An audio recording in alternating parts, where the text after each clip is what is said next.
Good to see you. Thanks. Yes. Okay.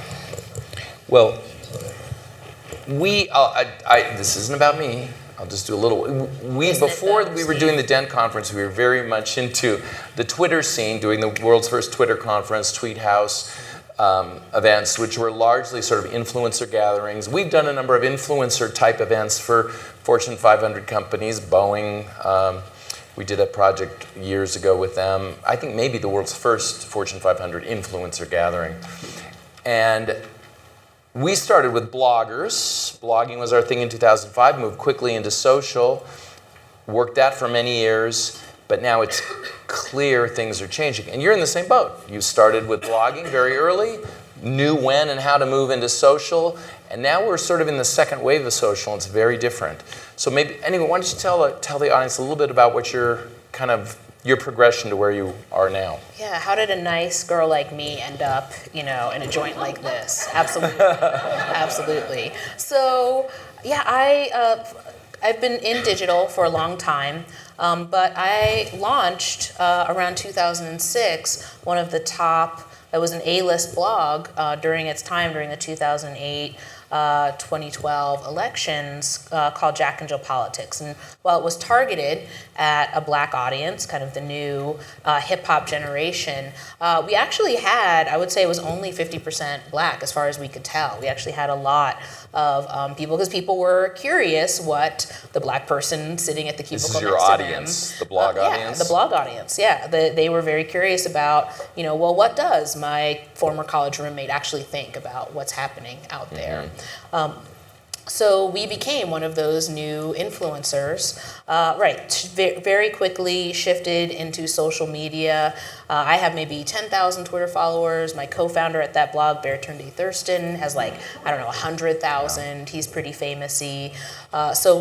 We quickly shifted gears. And now, today, we're in a new era. And so, my day job is Vision Strategy, where it's a digital agency that works with leading nonprofits, foundations, some CSR, to help them navigate this new time that we're in, this cycle of rapid innovation. From that, we actually bootstrapped Attentively. And Attentively was a tech startup that focused on a combination of magic formula of big data, social listening, and marketing automation. So those are a lot of buzz terms. Some people may or may not know what those are. You can see me after class if you want to talk more. I'm not going to break it down for you right here. But the whole point of Attentively was really asking nonprofits, which a lot of the more sophisticated for-profits have already been doing for years, which is to understand that the people who are your customers, your donors, your fans, your supporters, in many cases now, some slice of them have much more influence than you do. And so if you are actually able to identify them and ally with them and adapt to this new era, you can have, and we are living in unprecedented times. I think we can all sense that if you are able to adapt, you can have unprecedented results. And so that's what we try to create for our team members and our clients is that breakthrough moment where you ally with people. Digital-driven movements are ultimately about the power of people, period. It's not, people don't trust organizations anymore, and they are very good at blocking ads. Something like 41% of people worldwide and 63% of millennials block ads. So ads are useful up to a point. Well, we'll get into ads a little bit, because that's sort of where we've focused our attention on in the past few years, couple year or so. We've really dug in on that front. But the influencer world, and let's start with platforms actually, sure. Because it was real simple. Okay, you go from movable type, Blogger, WordPress, to now it's Facebook, Twitter. Medium is the new movable type, yeah. That's right. And now it is much more fragmented, obviously, because Twitter's still a thing, Facebook very much a thing, but now we have Instagram, Snapchat, etc. And those And the data is not as prevalent anymore. It's not as easy to tap into as it was before. So finding influencers, getting to know them a little more challenging, no? I wouldn't say so. I mean, we built Attentively in order to make it easier for nonprofits, but not because the technology didn't really exist already. It was just in a price point and not tailored to the nonprofit audience and their needs. But when you look at things like Marketo, right? The whole point of Marketo is to help you really get smarter about how you're dialoguing and understanding, segmenting, being really careful and personalized in your messaging, and then ideally automating it. Because look, there's, the scale and the scope of all of the data and the fragmentation is more than your team, no matter how big your digital team is, there is no way they can keep up alone. But if you actually automate some of this, which is possible now, you segment and you automate. For example, one of our clients, American Rivers, we can all agree that we like rivers. Rivers are cool, right? I think. I don't know. So American Rivers, they were getting ready to do a Grand Canyon campaign, right, to conserve the Grand Canyon. Again, hopefully we can all agree the Grand Canyon is cool. So they set up... The Grand Canyon has had a serious branding issue. Right? I mean, whatever. How did they overcome the negatives? We'll get to that. There's That's a like the case next study. step of this. So, every time one of their list members on their email list in their CRM, and these are people who were already in their network. They had signed up for an e-newsletter, they had made a donation, they had signed a petition. Every time one of those people mentioned the Grand Canyon on social, an automatic email would go out to that person and say, hey, that's so great, we caught your post. Did you know that we're about to start this, really great campaign? Would you be willing to help us? Would you be willing to tweet? The response was just because people want to be seen. The whole point of being on social and mentioning your life is, to connect with other people. Okay, so and I want to talk a bit about the whole data thing, because the very first Dent we had in this room, we had Harper Reid, CTO of the Obama campaign, 2012, big win for them, huge social data analysis, get out the vote, et cetera, and my perception is that whole model we talked a bit about, it was kind of blown out of the water this year. Well, people took away the wrong lessons from the Obama campaign. Okay. Right, so that's part of the problem, is that people are like, oh, big data, all you need to do is just mine data and then just shovel stuff at them. And the whole point of, when you look at something like My Barack Obama, the whole point of it was to help connect people to other people. Period. Like that was, it was using big data to allow you to very easily talk to your network. So, in this cycle, there's a tool. How many people used Hustle? Maybe. Does anyone know? Nobody knows what that is. Okay, so what is Hustle? Tussle? Hustle. Like Hustle. Oh, hustle. wait, just, yeah. Yeah. Like that. So Hustle is an app. It's like Hustle is an app that you use on your phone, and it allows you to very quickly send messaging out to up to 50 of your friends and family. Right? This was how the Bernie Sanders campaign got so big so fast and motivated people, because, again, it wasn't ultimately Bernie talking to people. It was people talking to people about their excitement about his message. Now, I would argue, the Trump campaign, and if it's, I know there's some leftover PTSD from what happened in the election, no matter what side you're on, like it was rough. It was a rough ride. So we can refer to the one that won as Tweedledee and the one that lost as Tweedledum, if that helps people hear this. Okay, so Tweedledee's strategy, I don't know if it was really like an 100% thought out strategy, but was to really talk to people. The power of influence, we can't deny this new power of influence. But it was more broadcast. It actually was less broadcast. Okay. So let's break down the data. Okay, just numbers. If you look at just sheer number of fans and followers on Facebook and Twitter, Tweedledee, the one that won, would easily 30 to 50% more, just consistently. Okay, so just better at that, at attracting more people. That's partly because a reality TV star and a social media juggernaut, was running.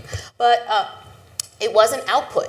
The Tweedledum campaign ran more ads, actually more social ads, and they actually kept up in terms of just pure output, right? They actually, at sometimes even exceeded Tweedledee's campaign. However, big difference in interactions. Interactions, retweets, shares, likes, those little hearts on Instagram, okay, all of that. When you look at the number of interactions that Tweedledee's campaign had, at least 2x consistently. And when you then consider the network effect, where if Tweedledee retweets some high school student who happens to have a pretty large audience and is very politically active in his or her base, that person then, it's a concentric circle. That person's network then, so for every time that Tweedledee would post something, it just went so much further than anything that Tweedledum would do because of that level of commenting and sharing and retweeting and reblogging and hearting. Well, okay, my personal feeling was that we had, in 2008 and 2012, a very charismatic candidate that really resonated with the people, and they happened to choose Facebook and email as their primary platforms. Twitter, although they did a lot of it internally, Twitter was not considered to be that primary. And they dominated 2 campaigns in a row. I would argue in this round, we had a charismatic candidate that had their intensity of interest of his audience.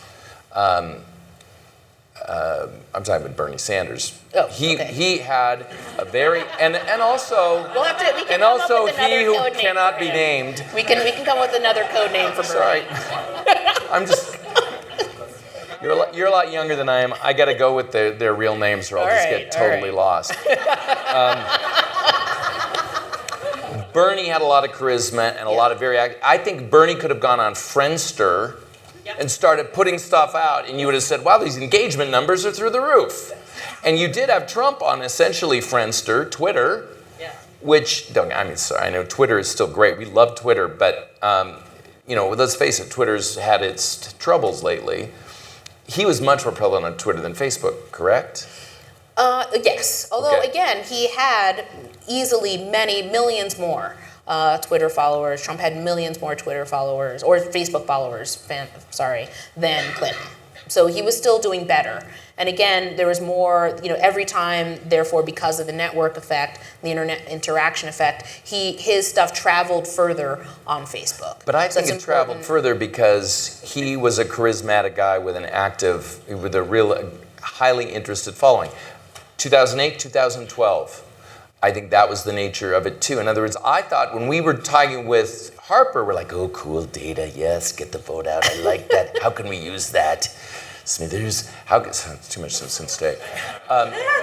And it was the technology, we put the technology at the center.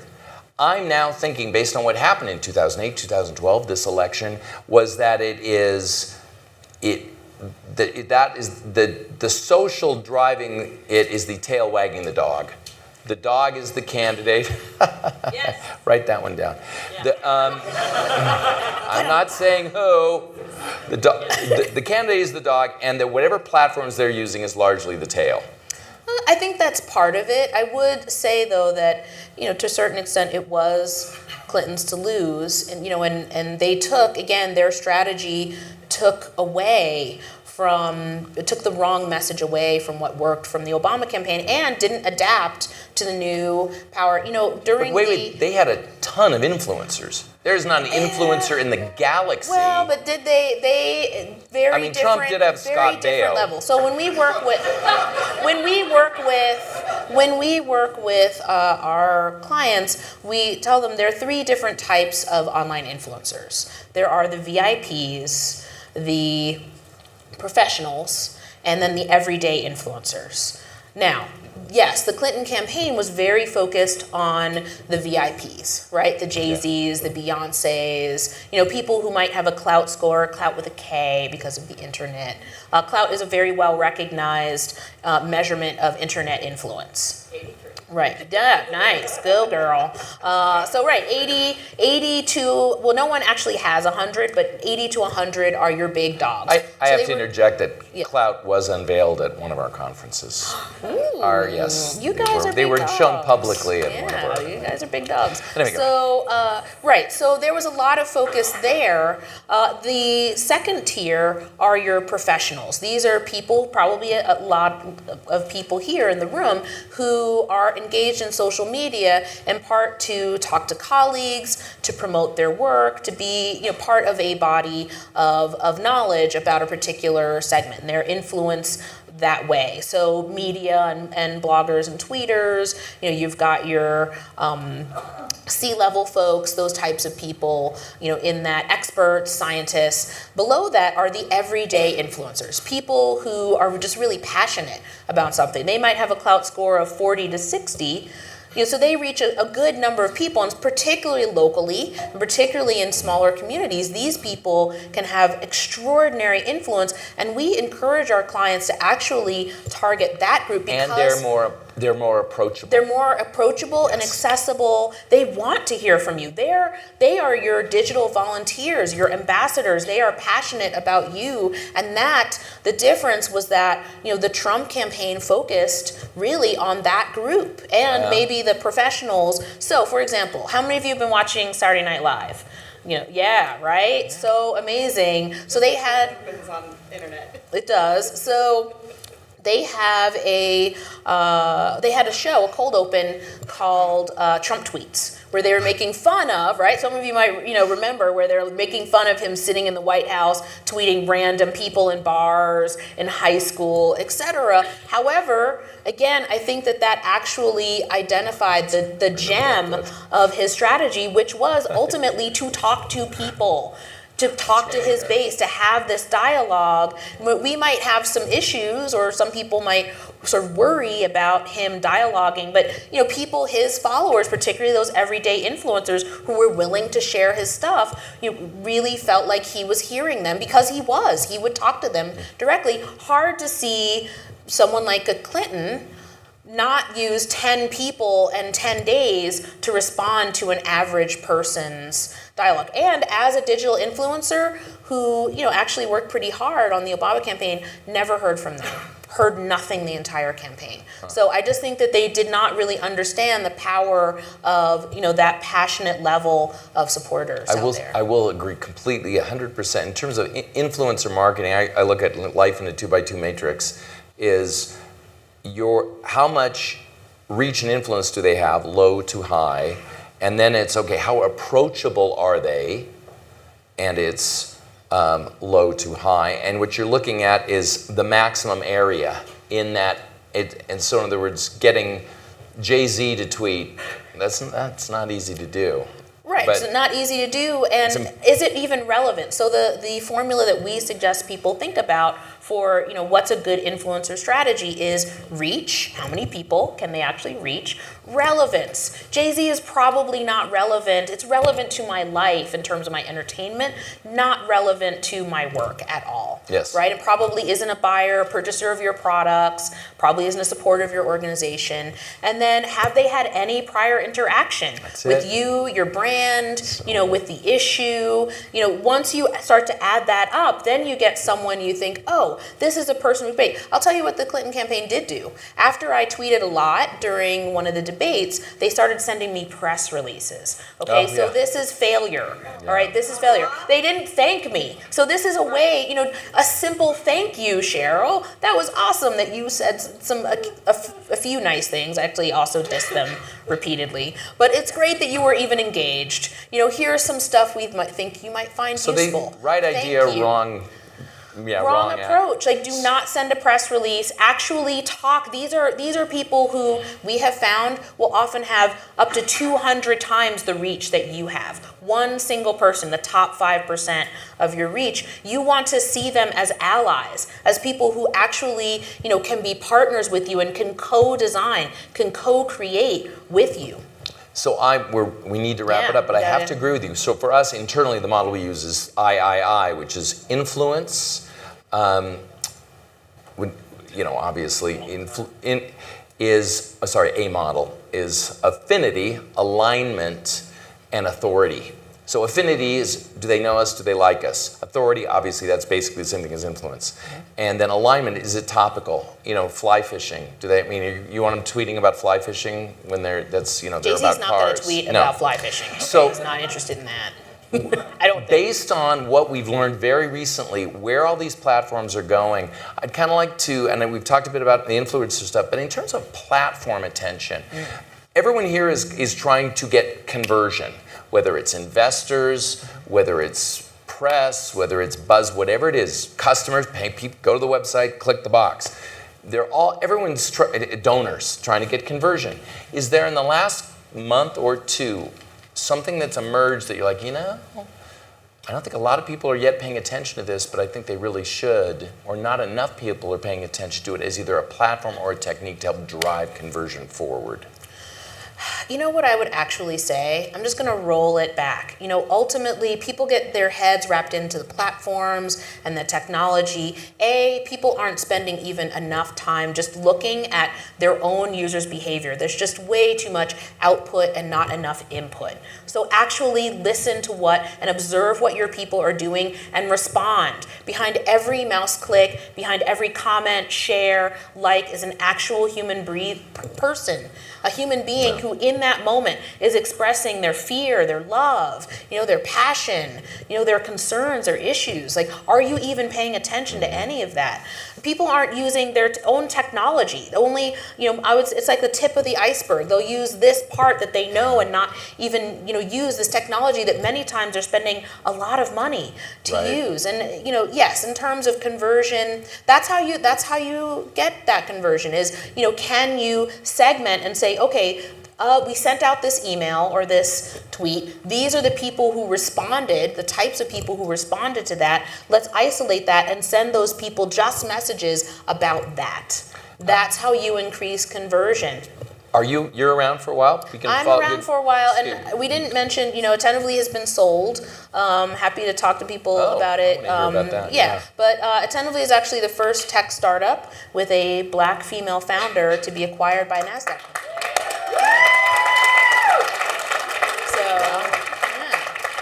So much. All right, well, thank you. Happy to talk more. And we'll Thanks, let everybody. Jace take the stage. Thank you.